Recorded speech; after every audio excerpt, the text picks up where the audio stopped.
Hi, welcome to class. My name is Don LaFon, Professor Don, and this week in our A+ hardware class, we're covering Module 4, Introduction to Configuration. Let me go ahead and get the PowerPoint shared with you so you can see it. If you are watching this presentation live with me, please hold your questions until the end of the presentation. I'll give you an opportunity to ask those questions. If you are watching it as a recording inside of the Canvas classroom, please ask questions in the help discussion forum. And if you're watching this out on YouTube, thank you for being here. I appreciate that. Ask your questions down below in the comment section. Also, please like and subscribe, and make sure to hit the notifications icon so that you can receive a notification when I release the next hardware video, which should be next week. Let's see, I'm going to start the presentation from the beginning, and I need to bring this down. All right, Introduction to Configuration, Chapter 4. In this presentation, we're going to talk first about the qualities of a good technician. We'll talk configuration overview, motherboard battery, hardware configuration overview, and troubleshooting configurations. Qualities of a good technician, the soft skills that will make you an awesome technician. Avoid the gunslinger approach to troubleshooting. Avoid changing, and that means avoid changing multiple things simultaneously. For example, if there's no display in an output, a technician might swap out the monitor, disable onboard video, add a new video adapter, power off and power on the computer, and then when output appears, call the problem solved. But the problem with that, of course, is you don't know which solution actually solved the problem. So a better way of troubleshooting is to do things one thing at a time. First of all, put your thoughts into methods or consider the possible resolutions. Make a list of the symptoms, right? Then make a list of each of the possible solutions from the easiest to implement to the hardest to implement. Then try your solutions one at a time, starting with the one that costs the least amount of time to the user. Not the least of, that's the easiest. The easiest might be, let's say, if you were in a network working on a Cisco router and switch, and they can't because people can't access the internet. Well, it'd be really easy to bring down the entire network and bring it back up again, turn off the router, turn it back on again. But that's not always the best way, because then you're impacting a lot of people for the time it takes to reboot your router. Maybe instead you look at the individual that's having the problem, and you try to determine what may or may not have changed for that user, and then maybe check with other users to see if they're also having a problem. And then depending on the symptoms, is it one person, is it multiple people, when did it start, is it ongoing, is it intermittent, you'll be able to narrow it down to the possible solutions that you want to try to solve one at a time. Ultimately, you may end up having to reboot the entire computer, but that should not be your first option if there's easier solutions to try. If it doesn't fix the problem, return the system to the original configuration before moving on to the next possible solution. By going through a list of possible solutions, you also keep track of what you've tried. I personally have gone around in circles a few times when I've tried a couple different things trying to solve a problem, and then not remembering which one I did on which piece of equipment, and then having to redo tests separately. So always try one at a time, and the one that's the easiest to implement and costs the least amount of time to the user. All right. Configuration overview. The system setup program or operating system enables you to configure the motherboard, power, and devices. It also enables you to set performance options. BIOS. BIOS stands for Basic Input Output System. It is commonly soldered onto the motherboard. The BIOS has the following functions.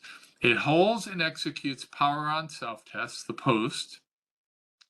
It holds a basic routine called the bootstrap program.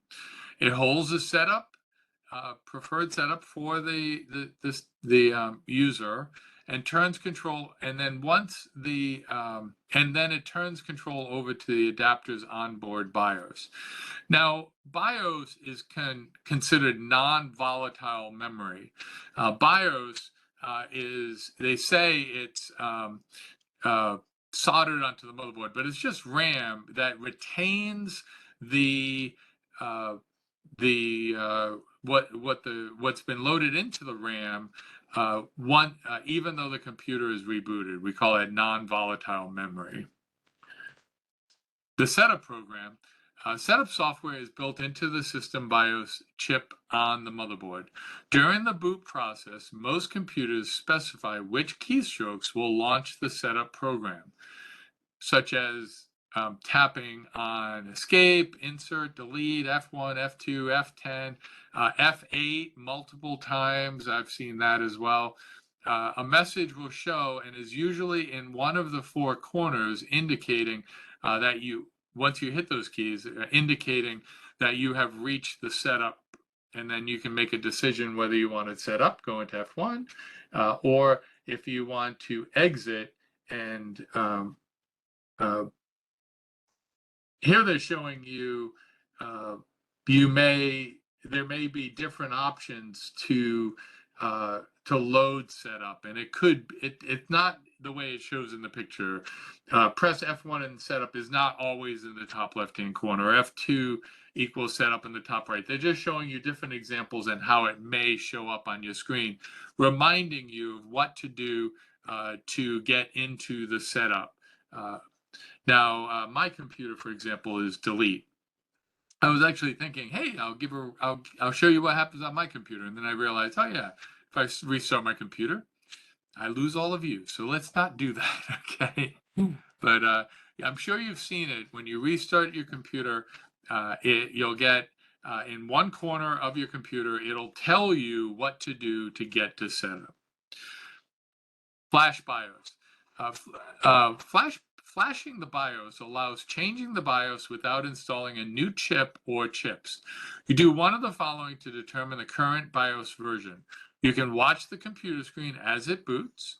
You can enter BIOS setup using a particular keystroke, as I just showed you in the previous previous screen. And from within Windows 8 or 10, you can access the BIOS UEFI setup. Now, UEFI is just a more current BIOS. You know you have UEFI. First of all, it'll look different than white text and a black screen, but you can also use your mouse in UEFI. That's not the only upgrade for UEFI, but that's how you know if you have UEFI. If you can use your mouse, you have UEFI. If you can't use your mouse, you may have BIOS, the original BIOS. An upgrade of the BIOS normally involves removing all BIOS settings stored in CMOS and the BIOS software. Well, that's actually what happens when you upgrade the BIOS. You don't remove the settings before you upgrade the BIOS, but what happens is when you flash your BIOS, you get a brand new basically a brand new installation of software on your BIOS with basic settings, and then you have to move your upgrade your settings. Like, for example, what's your boot load order? Do you want it to boot to CD-ROM, to flash drive, to hard drive, to which hard drive? That's all options. So when you are loading your computer, how do you want it to boot first? That would be an example of something that is loaded into BIOS. Other examples are your options for memory, your options for video, options for fan control, etc. Two things that should be done before upgrading the flash include backing up the current CMOS settings and backing up the current BIOS. This is important in case something goes wrong during the BIOS update, and you can revert back to the original BIOS. Now, flashing the BIOS, the flash BIOS UEFI can be upgraded. The flash BIOS UEFI can be upgraded It's actually correctly written. I just said it wrong. This process is called flashing the BIOS and updating the firmware. A computer may need a BIOS UEFI upgrade for a variety of reasons. To provide support for new or upgraded hardware, such as a processor or a faster USB port. I actually had that situation on a older motherboard, an Asus motherboard. It came with an ability for the new USB-C, but it didn't have the best software to run the USB-C, the new connector type. And so whenever I tried using a USB-C hub, for example, it never worked. I just could never get it to work through my USB-C port. I had to just use a USB 3, not 3.1, but 3 USB until I went to the Asus motherboard website about a year after I purchased that Asus motherboard. And sure enough, there was an update for the motherboard BIOS to upgrade to correct the problem with the USB-C port on the motherboard. So that's just an example. To support, you can also flash the BIOS to provide support for higher capacity hard drives.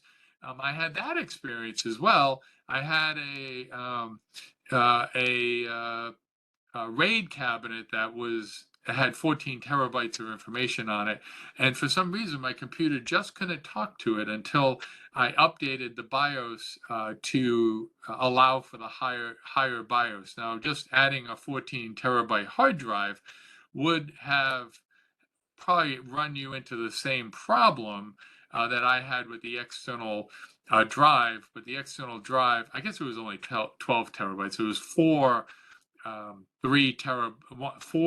terabyte drives in a RAID 5, allowing for 12 terabytes of usable storage. Anyways, once I updated, it was able to see that drive.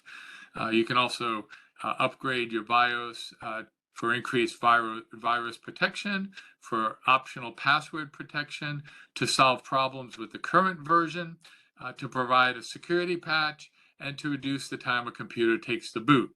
Now, I do want to state now that the manufacturers of hard drive of motherboards state to not update the BIOS unless you're having a problem. If you don't run into any problems with your motherboard, there's no reason to go through the BIOS update.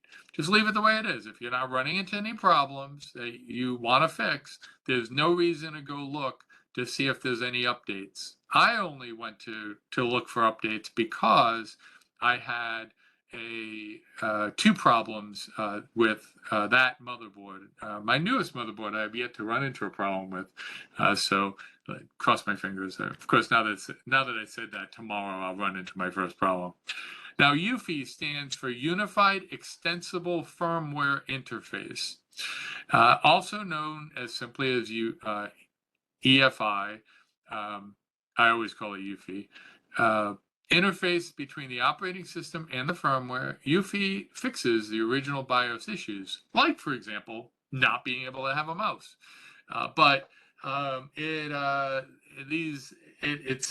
We know the BIOS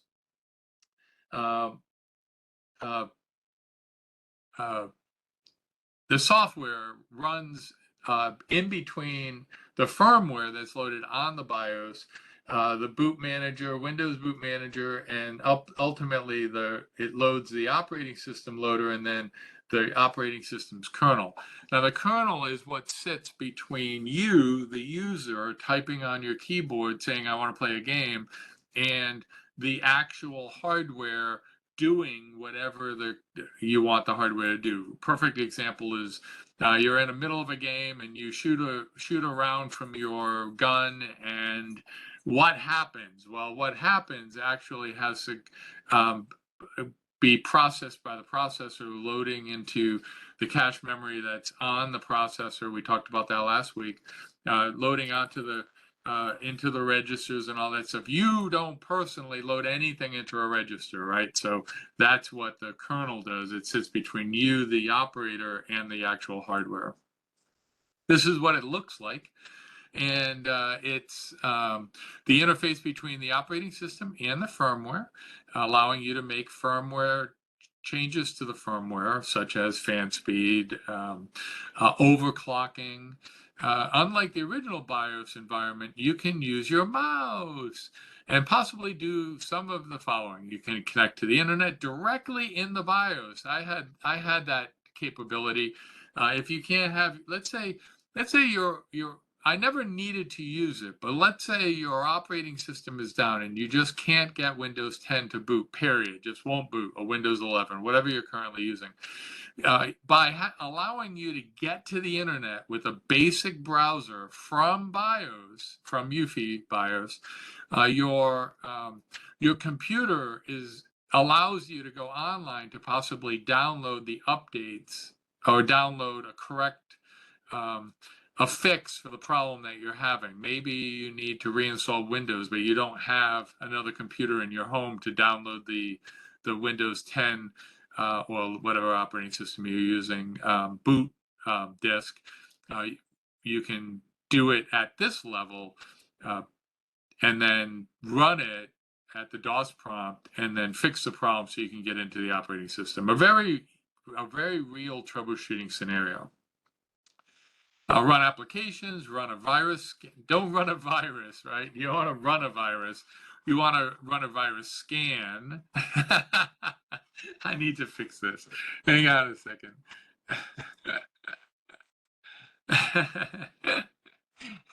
Nobody should ever run a virus intentionally. If you get a virus, that's one thing, but you shouldn't intentionally run a virus. Anyways, run a virus scan, there you go, to check to see if you have a virus before the operating system even loads. It allows you to have a GUI environment to make modifications to the system settings. It allows you to execute some utilities and to perform a backup or to restore from a restore point. You can also, for example, change the order of your boot. So maybe you have your boot normally loading from a hard drive first, and then, oh, I can't see it. You boot from your hard drive first, and then to a CD-ROM, and then to a USB drive. Well, maybe you're having a problem with your computer, and you have the Windows operating system loaded onto a USB drive, but every time it loads the Windows, it gives you an error message. Well, just switch this load around, drag the icon over so it loads to your flash drive first, or maybe your operating system is on a CD-ROM, right? Put the CD-ROM first so it boots to your CD-ROM first, or your flash drive first, whatever is where your operating system is, your correct operating system, your updated operating system, whatever is, and then continue. All right, let's continue with this. CMOS memory. Settings changed in system BIOS are recorded and stored in complementary metal oxide semiconductor CMOS memory found in the motherboard chipset. Again, this is NVRAM, non-volatile RAM, meaning that the computer will retain what's in those settings even with a reboot. We're turning off the computer and rebooting. Memory it does require a small amount of power provided by a small coin-sized lithium battery when the system is powered off. The memory holds the settings configured through BIOS. Otherwise, let's say you change the boot load options, then you turn off your computer. If the settings aren't stored in non-volatile memory that's powered by this battery, then when your computer comes back on, it would boot the way it was before, because that's what the settings are in BIOS, right? So you need to save it into this non-volatile memory, CMOS. Again, it stands for complementary metal oxide semiconductor. You're not going to hear it called that. You're going to hear it called CMOS. Now, sometimes you have to clear the CMOS. So it allows for resetting all BIOS settings to the factory default, and we do that by clearing the CMOS. Clearing the CMOS is not the same as flashing the BIOS. Usually there is on the motherboard someplace you'll find a jumper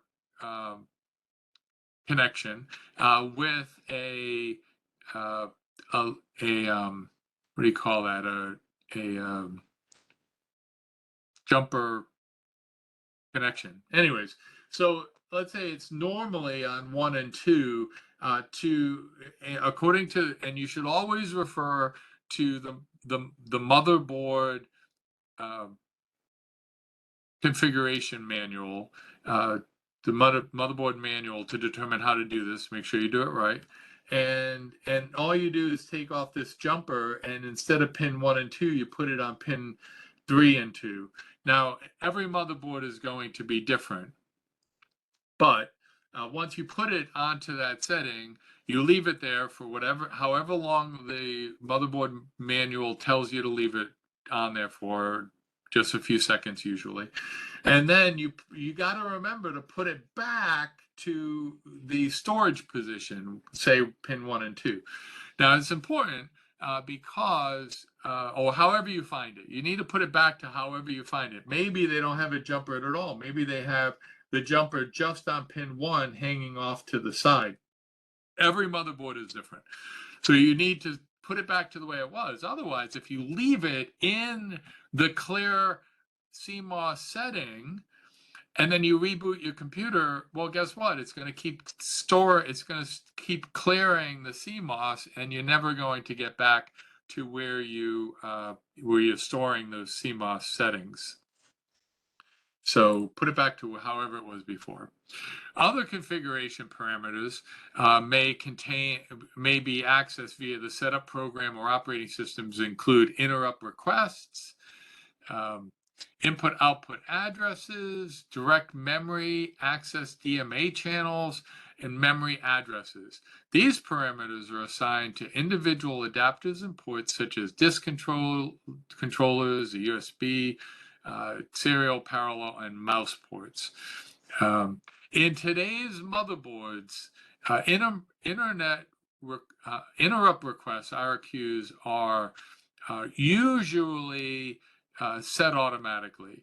Now you can go in and manually set them, but they're normally set automatically. When I first started computing, you had to go in and set the IRQ for each individual device that you put in, because it would not do it automatically.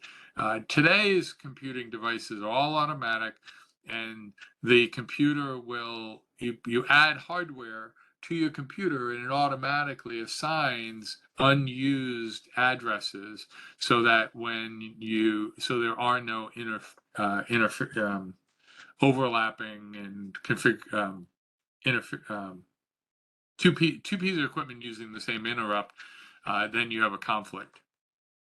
Interrupt has to do with how it talks, the order in which, and the unique addressing that it talks to the processor. Motherboard battery. The most common CMOS battery used today is the CR2032 lithium battery, which is about the size of a nickel. High temperatures and powering devices that use batteries on and off shortens the battery lifespan.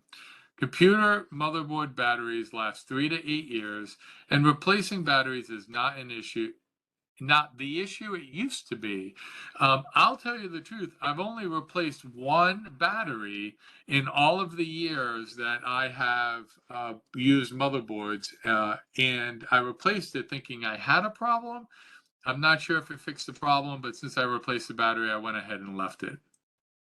Back in the day, a troubleshooting technique to reset the CMOS was to remove the battery. That still works, but they don't recommend that. They recommend using the jumper switch if you have a jumper.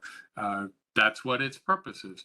By the way, some motherboards allow for clearing the CMOS, like as my motherboard does with the button that's on the motherboard. You push and hold the button and it will clear the CMOS.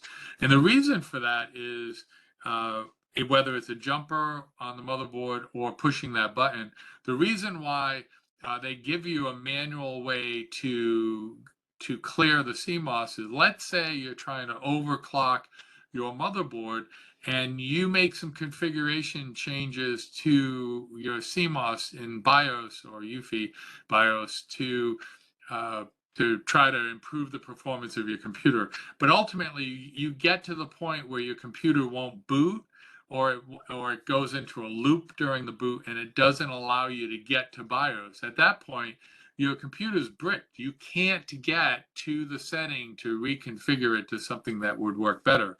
So by having a button to push or a jumper to jump and clear your settings, you can get back to where your computer is actually working properly again. All right. Here they actually talk about IRQs. And IRQ, multiple devices often want the attention of the CPU. An orderly process must be configured. And interrupt request numbers are assigned to the keyboard and the mouse. Every device requests permission to do something by interrupting the processor. The CPU, of course, has a priority system to handle these situations, and that's where IRQ comes into play. PCIe interrupts. The PCIe devices use interrupts called INTA, INTB, INTC, INTD, and so on. When a PC first boots, the operating system discovers what AGP, PCI, and PCIe adapters and devices are present, and the system's resources, each one determines the resources for each one. The operating system allocates resources such as the interrupt remember I told you it's automatic, right? So it automatically allocates resources such as the interrupt we've covered on the last slide to the adapter or device. If the adapter or device has a ROM or a flash BIOS chip installed that contains software that initializes or controls the device, the software is allowed to execute during the boot process. So all of this is just to allow, like, for example, in my computer, I have multiple video cards, and the video cards have priorities and have different interrupts so that the CPU can determine which video card is operating at any one time. I/O input-output addresses. An I/O address, input-output address, or port address enables a device or processor to exchange data. It must be unique. The device places data in the box for the CPU to pick up. The processor delivers the data to the appropriate device through the same I/O address. Remember, input-output. Input to the processor, output back to the device. Input-output or input from the keyboard, right, to the computer. Easy way to think about it. Output to your monitor.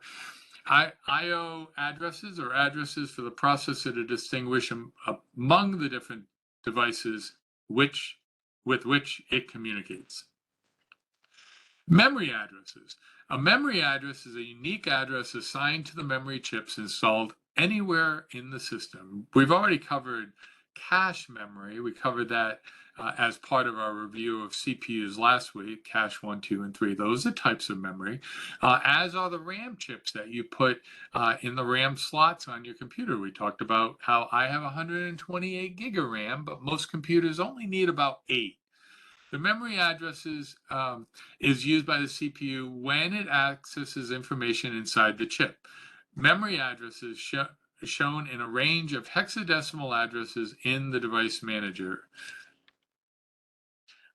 Hardware configuration overview. By the way, memory, that's why when you turn off a computer and turn it back on again, all memory clears. One thing you need to know about programs that are operating on a computer is that when you first turn on a computer, programs that are loaded and just the operating system is loaded, and it's loaded into RAM. It takes, in the old, I think Windows 7, uses 2 gigabit of RAM. No, that's not true. It allows for 2 gig. But anyways, so the operating system actually takes up a portion of the RAM, and it runs from RAM. So the faster your RAM, the faster your CPU, the faster your operating system runs. Now, it runs from RAM. Now, you may have thought, since you have your operating system maybe on an SSD, that the SSD is going to make your operating system run faster, but that's not really true. It just makes the operating system load faster into your RAM. The RAM is where the operating system is actually running. Then as you open programs such as Word, for example, Word is loaded into RAM, and then you load other things, maybe some music software, maybe open some web pages. All of those are all loaded into RAM. Everything runs out of RAM, runs in RAM, from RAM. Now, when you are running into problems and somebody tells you, "Oh, just reset your computer, it should fix that problem." The reason why it does that is because it usually fixes the problem is because if the problem is in the operating system, in the program that's running from RAM, when you reboot your computer, your RAM is cleared. And then when you reboot your computer, it loads back up again. The operating system is loaded back into RAM as a clean, fresh operating system. You open up Word again, for example, as a clean, fresh Word. Now your problem goes away because of rebooting your computer. That's why it actually works. So restarting a computer has to do with clearing RAM and the CPU buffers and your cache memory. Everything gets cleared except for that CMOS that we talked about at the beginning of this presentation. Hardware configuration overview. Configuration of adapters and other hardware is easy if you follow the documentation and know how to obtain device drivers. Installing drivers. First of all, what is a driver? Well, a driver is the software that allows for the operating system to control a hardware. So I want to explain what a driver is. Now, you may already be familiar with the driver. They're just going to take a minute. So I like to refer to drivers as the piece of software in between the in between the piece of equipment and the operating system that tells the operating system how to use the equipment. Now, an example in your life that's not technical, if you go to China and you want to talk to somebody that only speaks Chinese, then you need to have some sort of manual that converts Chinese to English. It may be software, but I like to think of the old-fashioned piece of book that transfers French to English or English to French or Spanish to English and English to Spanish, right? Today we get all sorts of tools. I've heard that they have glasses, or they'll be coming out with glasses soon that actually do the conversion for you, to whispering in your ear what the word is that the other people are saying. Pretty cool. Anyways, but think about the old paper manual to convert between the language that you speak and the language that the person you're talking to speaks. That's an easy way of describing what a driver is. In a computer, the obvious example and the easy one for everybody to understand is the printer. You buy a brand new printer and you connect it to your computer. In the old days, we had to load the driver. We had to put a CD-ROM in the computer, or we had to maybe a flash drive. We had to download it from the website, the manufacturer of the printer's website.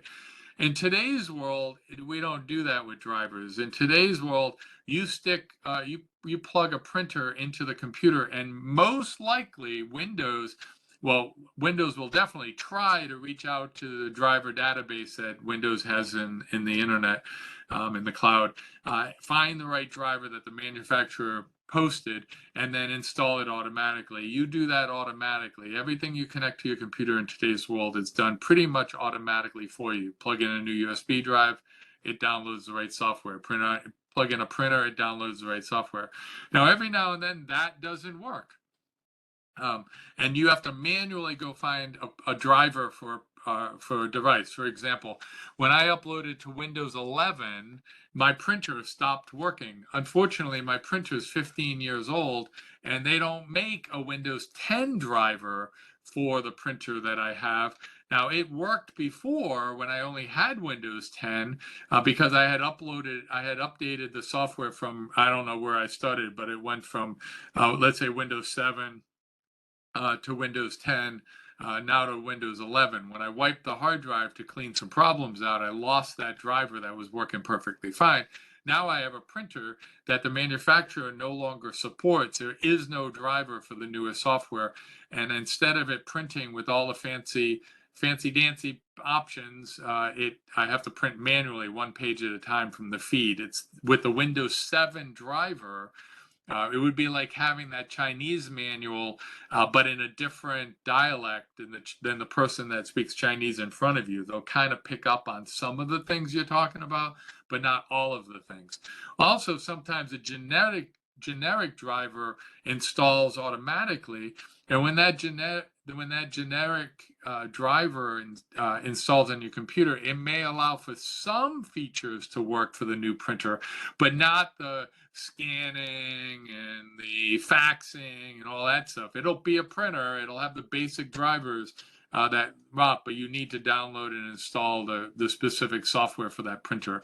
Now, that's an example of a printer, but it works. You need drivers for everything, including your video cards. And if you install a PCIe, maybe you're adding USB 3.0 ports on your drive, or the fastest ones, maybe a USB-C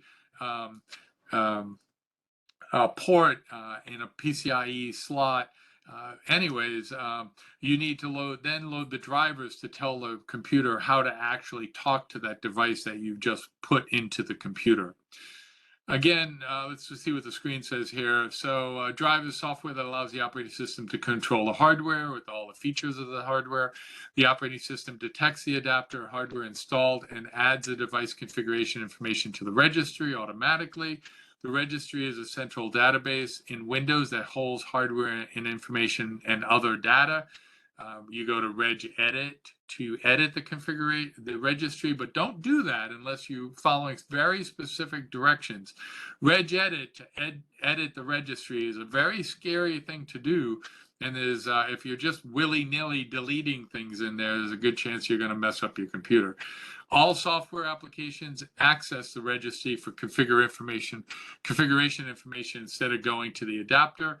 And that's where if you delete the wrong thing, you can really mess up how your computer talks to the devices in your computer. Installing a USB device, power on the computer, install the USB device's software. Now that happens automatically. Power on the device. Optional, locate the USB port in the rear or front of your computer. Plug your USB device into the free port. Verify the installation. Now, all they're talking about there is a USB mouse, for example. Like my fancy mouse here, I forget who makes it. I think Corsair makes it. Anyways, to get the fancy lights on it and all. Hey, I don't even have the fancy lights going on. This thing has way more lights than what are actually lit up here. I don't have the software running. I need to load up my software to get the fancy lights to light. Anyways, I hate to turn on that software right now because there's always a chance I'm going to mess up the part. I can try it. I hope I don't mess up I don't have that software ready to go. So anyways, it doesn't matter. But that's an example. I don't have the software running to tell the computer how to talk to the mouse, so the mouse doesn't have the fancy lights on it. But you have to make sure that the driver for the mouse works. There's all sorts of buttons on this mouse for gameplay, and you can configure each one of them. Oops, shouldn't have touched that. Anyways, but you need the right software. The driver is located. Now, again, it's going to try to download the right drivers automatically. So it may run right out of the box, or you may have to install it. Now, you can also add cards. Power down the computer, remove the power cord. That's to avoid static electricity. Remove the computer cover, locate an empty expansion slot. Using proper anti-static procedures, ground yourself or use anti-static gloves. Attach a power connector to the adapter. attach the cable to the motherboard if using a USB product. Here they show you an example. They're grabbing, they're putting a card into a PCIe 1 slot, and that may then have that card may then connect to external USB ports. Now notice here in this picture, the external USB ports are connecting to headers on your motherboard for both SATA. This is, I believe this is an eSATA port, and for a new USB slots. Here they're adding 2 USB slots. Each header, USB header on the motherboard can only talk to 2 USB ports. So if you have 4 ports on the front of your on your device, and you're going to have 2 of these headers. It's just the way it works. I don't know why it's like that. I'd like to run 20 ports to the front just to be able to connect multiple things without having to have a hub. But that's not the way it is. Here they're showing the expansion slot. Obviously, before you buy the device that's going to slide in, make sure that you have slots available on your motherboard to add that expansion card. I've added multiple cards for lighting on my computer back in the day, and recently to add some additional USB-C ports on the front of my computer. It didn't come with them, so I added them. And it actually slid into a PCIe 1 slot. Lower the expansion bar or attach a screw to hold it in place, reinstall the computer cover, reattach the power cord, turn on the computer, then install the drivers. Sometimes if you're replacing a device, it'll actually tell you to uninstall the previous drivers before you go through the process of installing a new piece of equipment. That's to avoid conflict. For example, if you have the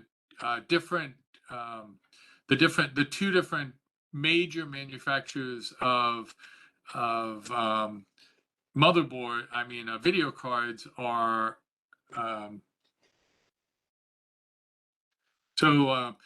for example, if you have an AMD graphics card in your computer and you're replacing it with a NVIDIA RTX card, you would want to uninstall the AMD drivers before you and remove the AMD video card before you put your new NVIDIA card in, to make sure that there aren't any conflicts.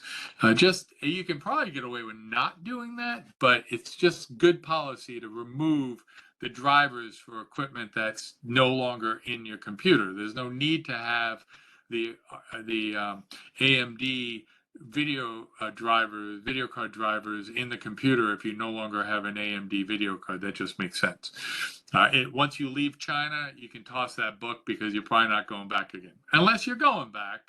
Maybe you're putting that AMD video card back in later. I don't know, but I would uninstall it when you no longer have that equipment in the computer.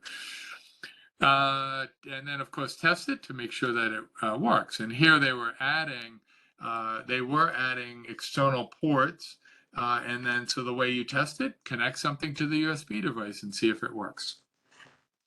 Installing a NIC. So let's say you have a piece of equipment that does not have an RJ45 jack on the back of the equipment. I can't. Any computer built in the last 20 years has this, but let's just say your built-in NIC on your motherboard stops working, right? You don't have to replace the computer. You can just add an expansion card with a new NIC. Now remember, or maybe I'm saying this for the first time, NIC, network interface cards, have MAC addresses. Those MAC addresses are unique to each region of the country. So in the United States, every MAC address released by the manufacturers like Lenovo and AT&T, Intel, all of them have unique OUIs and which is the first part of the MAC address, and then a unique number next to it. That's how the internet talks individually to every device that's out on the internet. Now, that NIC can be duplicated in Asia and Europe because it's only regionally unique, only within a local network. At least I'm talking about IPv4. Now, let's say it goes bad on your motherboard, you add a new NIC, easy enough to do, as long as you have the available expansion slot. Determine what type of expansion slot is available. It could be an 8 or 16 or 1, whatever you got there. Remove the computer cover, locate the unused expansion slot, remove the slot cover if there's one on it, ground yourself and ensure that the proper expansion slot is being used. Make sure you're plugging it into the right one. Insert the card firmly into the expansion slot. Reinstall the computer cover, attach power on the computer, download and install the drivers, give the computer a unique name, and optionally join the work group or domain in a work environment. Configure TCP/IP address information. For example, maybe your computer is still looking at the old Ethernet adapter in the configuration for the network. You would want to change it to your new card and then disable the old one so it doesn't randomly go back to the one that's no longer working on your computer. Just an example. Here, external eSATA ports. Now, eSATA connect to eSATA is just external SATA ports, and you really have a lot of options for this because often motherboards have 6 or 8 or 10 SATA ports on the inside of the computer, and this end of the eSATA card that you're adding connects to one of the SATA ports on the inside. So however many SATA ports you have after you've added all your hardware, motherboards hard drives, for example, SSDs, any additional ports could be external drives. One of my, maybe two of my external RAID cabinets that I've had had eSATA ports which were faster than USB. Well, they weren't, for me, they weren't faster than the USB 3.0. USB 3.0 is, I believe, is still faster than eSATA. Don't hold me to that. Look it up. Let me know in the comments below if I'm wrong. But USB is preferred over eSATA, but my RAID cabinets were dropping offline just randomly all the time, like multiple times a day. It was so frustrating when I had it connected to the USB 3 ports, and I know it was a hard drive, a motherboard issue, and I know it was a BIOS issue that could have been flashed at some point, but they never released a fix for this.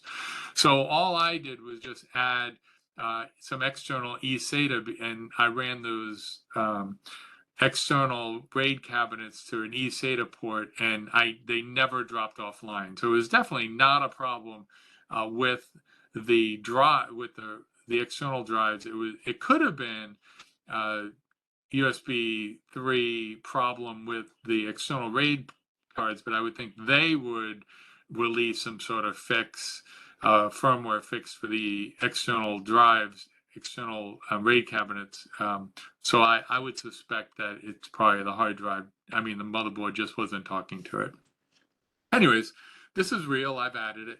Now, there's a couple different options. You could use it with cables that go to your eSATA, your eSATA ports on your motherboard, or it can plug into a PCIe, in this case, 1 slot, and give you those same external. Looks like those are external eSATA ports.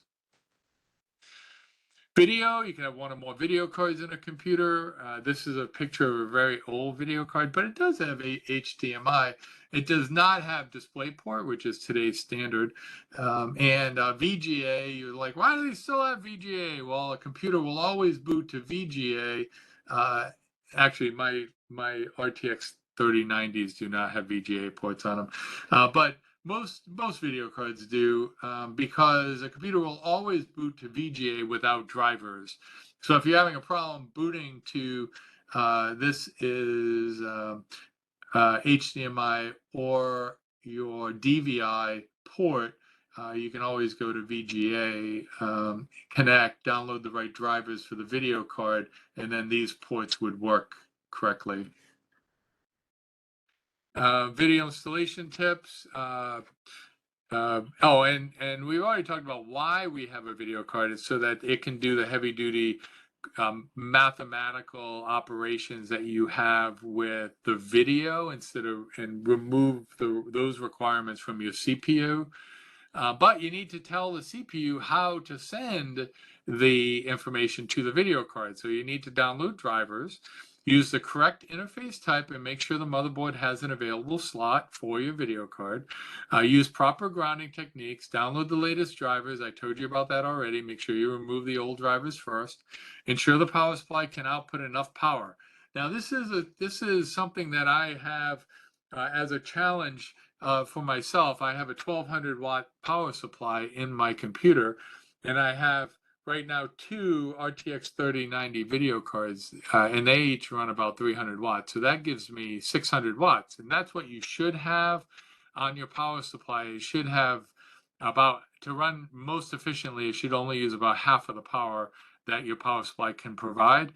But I'm thinking about adding another video card. Now that the prices of video cards have dropped so much, I'm thinking about picking up one for half the price of the 2 that I already purchased and adding a third video card to my rig for mining, in order to add capabilities to my computer. But that would bring my power up to 900. Now the power supply is rated for 1200, but I'm running 900 plus a little bit more for everything else that's on the computer, maybe another 100 watts. So that would bring me to about 1,000 watts. And that's really probably too much wattage for the computer. You can type below down in the comments or send me a message in the classroom if you think that's a bad idea, adding a third 3090 video card to a single computer and running 1,000 watts on a 1200 watts power supply. I haven't done it yet, but I'm this close to doing it, and I don't want to find out the hard way where I buy the video card and then I can't run it in the computer, and then I have to buy a 1,600 watt power supply or higher, or 2 power supplies and run dual power supply, which is another possibility. Anyway, it's definitely something to talk about. You have to have the power to push the power supply. If you just bought a stock computer from, say, a big box store, and now you bought a RTX 3090 video card that takes 300 watts of power, and that poor power supply that came from the box store only is 350 watts. Guess what? You also now have to update the power supply, because there's no way you can run a 300 watt power supply, 350 watt power supply to push a 300 watt power video card plus the motherboard and all the other equipment that's installed. Anyways, interesting. Power is very important. Troubleshooting configurations. So indications of resource conflicts, including IRQ, DMA, IO memory, IO addressing, and memory address conflicts, are as follows. The new device is installed and the new device or a previously installed device do not work. So what you just put in, or something that was already in the computer and working perfectly fine, stops working. The computer locks up or restarts when performing a specific function, such as when playing or recording audio. That's what gives me the idea that I was taxing my video cards too much with mining, and then I was also doing WebEx and playing videos, and my computer rebooted. I think I was pushing my video cards a little bit too hard, and so I've lowered how I'm overclocking the video card so that I'm making a little less each day in Bitcoin, but my computer stopped rebooting, so I'm happy about that. The computer hangs during startup or shutdown. A device does not work properly or fails to work at all. Use the device manager and check for exclamation marks or question marks beside devices that have issues. I'm having a problem right now where I have a I'll show you what that looks like. I think I can do that without compromising my computer here. I'll show you what that looks like. Device Manager. You go to Device Manager, and what you're looking for is a one or more asterisks. They look like yield signs, and I'm opening up mine right now. Hang on a second. And looking for. So let me pause this while I find. Okay, so I tried to find the error in my device manager, a little asterisk. It looks like this, but I didn't find one, and that's because I corrected the issue. And I'll tell you, it looks something like this. It looks something like this, except for, and instead of other devices, it was in mice and pointing devices. Anyways, the problem showed up with a little caution sign. And that caution sign, I actually figured that out by Googling the problem I was having. And they said, just remove the device and let Windows reinstall the driver. Sure enough, I came here, I found the caution sign. It said an unknown device because I had something that wasn't working right. It had worked in the past, but it wasn't working now.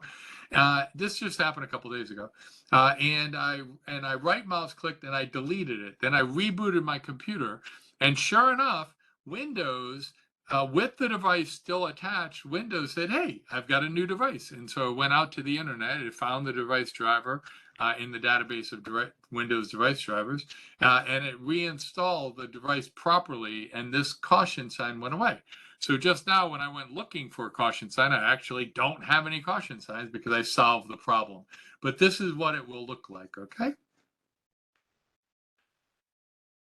Now, troubleshooting configurations. There's lots of details here, and this is the last slide.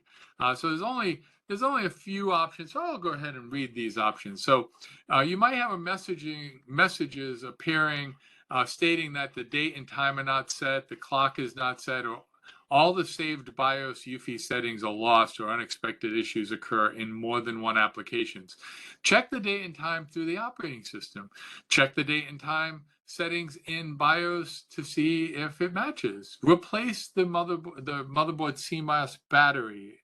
You might have a battery that's not storing that information.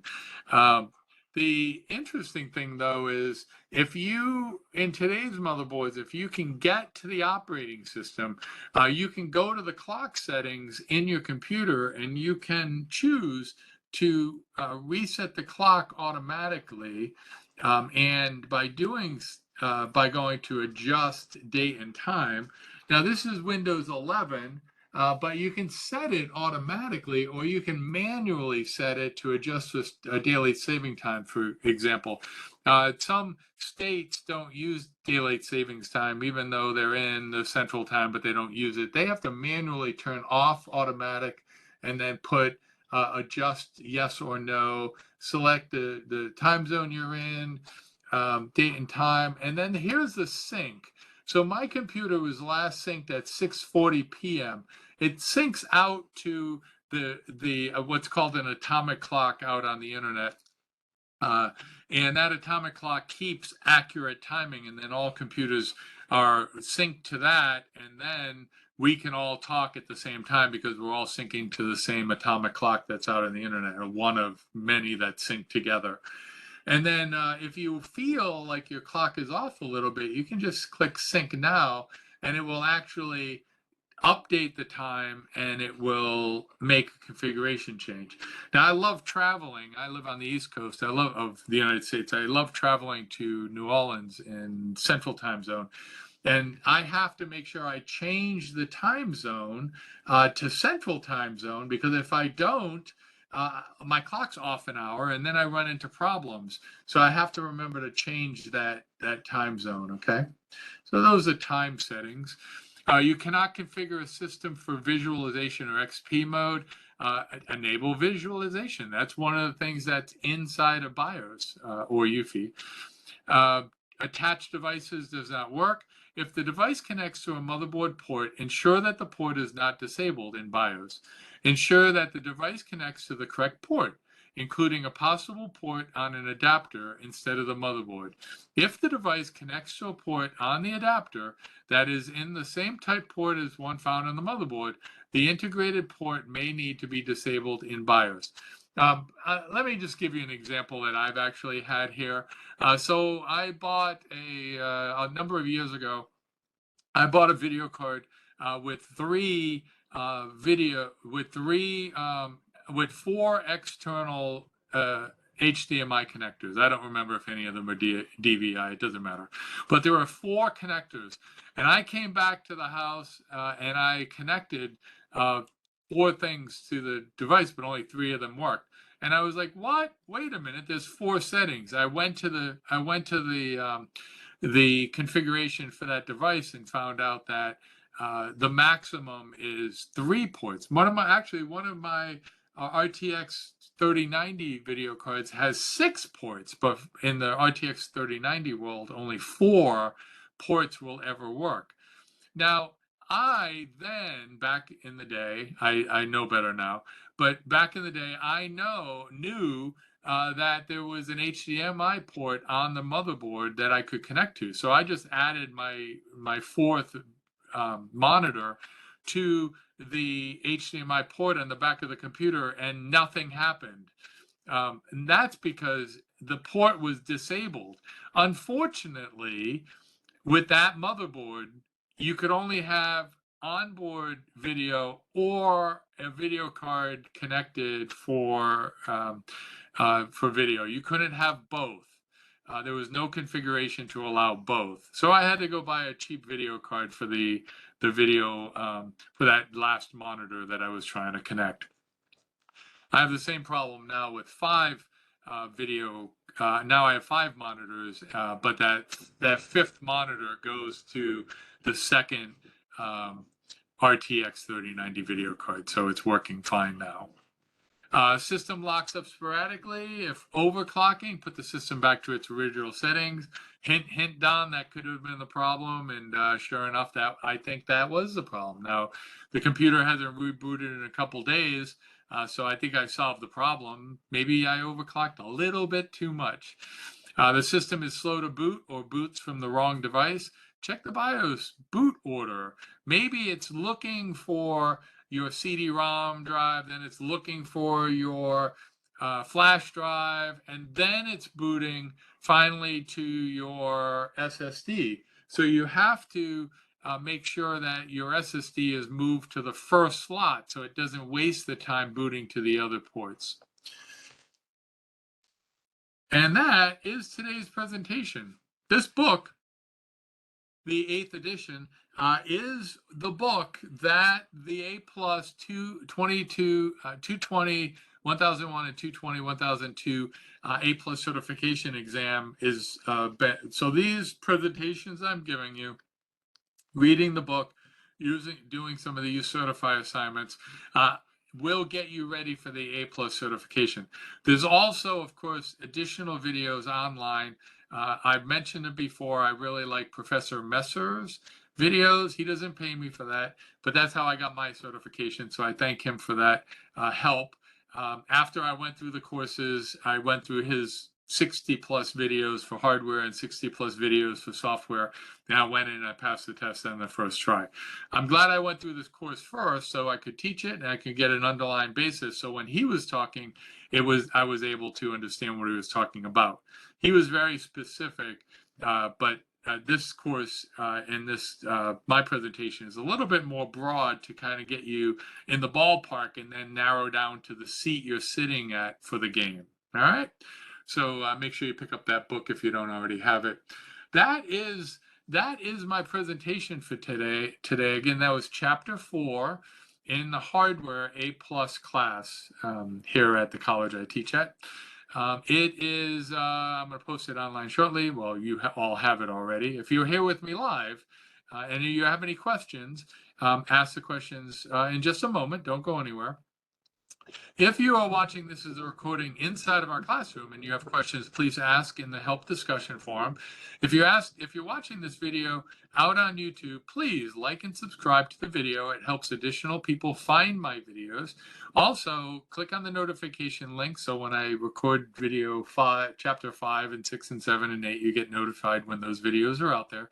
If you're watching it in the summer of 2022, otherwise you'll see other updates as I move through teaching online using YouTube to be able to reach more people.